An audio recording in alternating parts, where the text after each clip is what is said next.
Yaradıcılığa məruz qalan insan, şəxs nə etməlidir ilkin olaraq? Qısa cavab verin. Yaradıcılığa məruz qalan vətəndaş hüquq mühafizə orqanına müraciət etməlidir. İlkin olaraq düzgün yıtsın. Yox. Ərizəsi ilə faktlara əsasında hüquq mühafizə orqanına, polisə və prokurorluğa müraciət etməlidir. Daha sonra, şəxs dünyasını dəyişibsə, vərəsələr necə müəyyən olunur?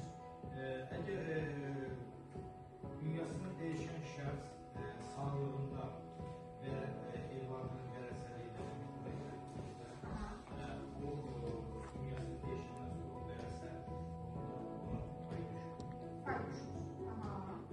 Deməli, banka borcu olan dünyasını dəyişibsə, borcu kimə edəcək?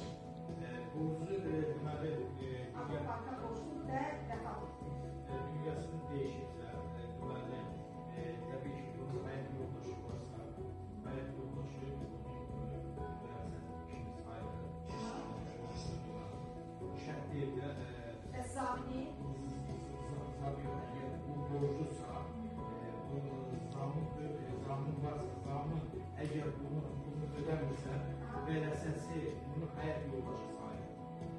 Yolda həyat yoldaşı bunu borcunu ödəməlidir.